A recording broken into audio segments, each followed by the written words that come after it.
Hello everyone, it's your bud. Today we will be talking about the animal guides from Avatar: The Last Airbender and The Legend of Korra. The animal guides are specific to each animal and sometimes specific to each nation of fire, earth, water, and air. The fire animal guide of Avatar Roku was a great dragon. The guide of Aang was a sky bison. And Korra had the polar bear dog. However, we also know that the Badgermoles of the Earth Kingdom were the first earthbenders, and though the lion turtles gave the elements to humans, it was the spirits and animals that taught humans how to use those skills. The first Avatar, Wan, befriended a cat deer, a cougar-looking animal with the legs and horns of a deer.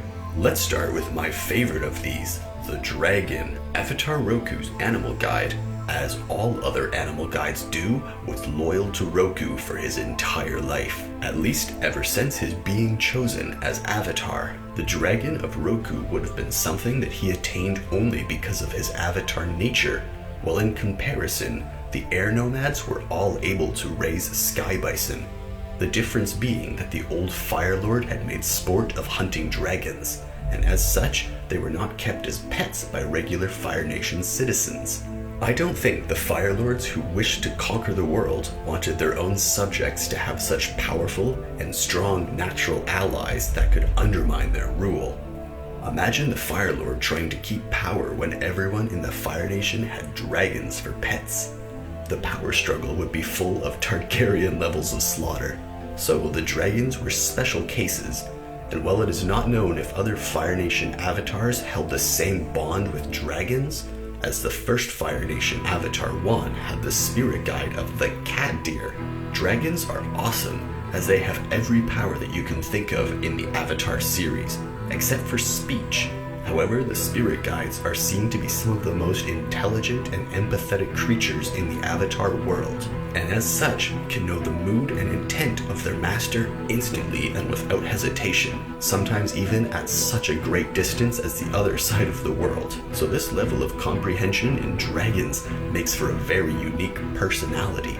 I very much like Roku's dragon. It is very protective, and the only other word I can think for it is wise. When Roku's dragon appeared to Aang to show him something, you can see the look in its eyes and tell what it's thinking. If Appa appeared to a future avatar trying to do something similar, I don't think I'd describe it as wise.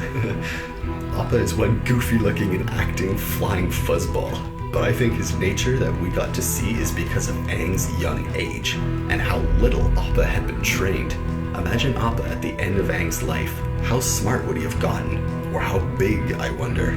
Well, now that I'm onto the subject, let's discuss Appa. The furry, flying, beaver-looking bison with 6 legs just for fun.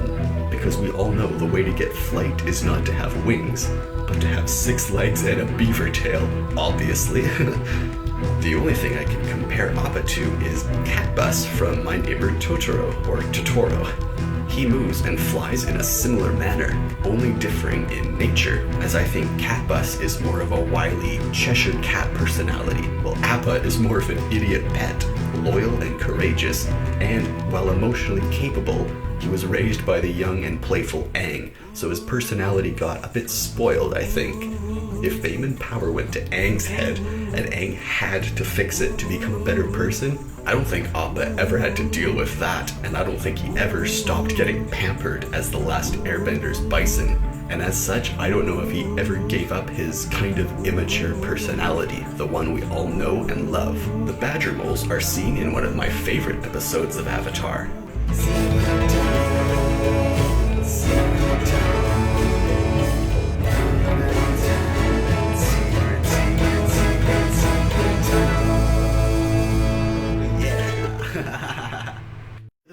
Save Team Avatar and show themselves carving through the earth with ease. These beings are giant blind badgers that use their other senses to see through the earth with sound and bending. Very much like one of the characters, Toph. Though not much more than that is seen of them in the show, the Badgermoles are seen in statues beside the Earth King's throne in the first show and the Earth Queen's throne in the second show. And they are a symbol of the Earth Nation, powerful and caring. these mammals are able to grow as close to humans as any of the other spirit guides. And though never seen as such, I believe the choice of a badger mole for a spirit guide of an Earth Nation avatar is a great choice, and might show up if they ever make the third show. And then there's my least favorite, Naga the polar bear, which is kind of both a polar bear and a dog, while also being neither because it's just right in between, so you can't, it's just a big dog with a polar bear head. I don't think they gave it any elemental powers. I just looked it up, and there's 2 or 3 sentences about the whole thing. It's really sad. All the description there is for this animal is that the Northern Water Tribe used to fear and hunt them, and its claws are strong enough as well as it being strong enough to break through metal. So the polar bear dog is maybe a weak choice for spirit guide, although that would mean Juan's deer cat is as well. Both the polar bear dog and the deer cat sound good, but show no elemental proficiency, instead just being animals. I find it disappointing that they cannot bend, as the badger moles and dragons are able to, as the badger moles and dragons are shown not only able to bend, but to be the first masters of such bending. While lion turtles could gift elements, only the badger moles and dragons mastered bending, living in the elements constantly, bending them for whatever purpose they chose. The dragons eventually teaching humans mastery of firebending, and the badger moles being the first masters of earthbending. The cat deer and polar bear dog are just animals that can run, bite, hit, and be friends and spirit guides. It's not that I think they're less spiritually potent because of their lack of bending. I just don't think it allows for the wisdom of understanding an element to be part of the relationship between the guide and avatar. And I mean that in the sense of the show. In the way they write the show, having an animal that can bend is really cool because it can allow for some more scenes that just don't happen in Korra or with Juan. Naga didn't help Korra to learn to bend, and cat deer didn't help Juan, which I think is missed opportunities for scenes in the show.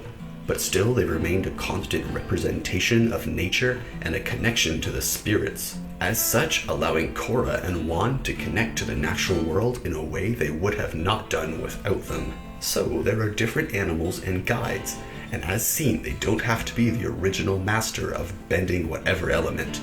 They can be a run-of-the-mill, or at least as run-of-the-mill as avatar animals go. As long as it's friend to the avatar, everything else is inconsequential. Well, thanks for watching everyone. I tried to get a different video online today and yesterday, but it keeps getting claimed. And I've been editing and uploading it again and again for over 42 hours straight. But I made sure to prepare a topic for today that I could get done for you just in case the other video didn't make it public, which it just got claimed for the second time. Anyways, I can't spend as much time on this today as I'd like, as I thought the other video would get online, and I'm so exhausted. But luckily there's not much to say about the animal guides. Or if there is, I will talk about them more when discussing Avatar Roku or the other nations of Avatar and the Korra universe. Leave this video a like if you want more of the Avatar show. I think it's going to be a popular subject, but let me know what you want more of, and I'll be happy to try and make videos for it. Leave any questions or suggestions in the comments below if you can think of anything specific, and I'll see you in tomorrow's video. Thanks for watching.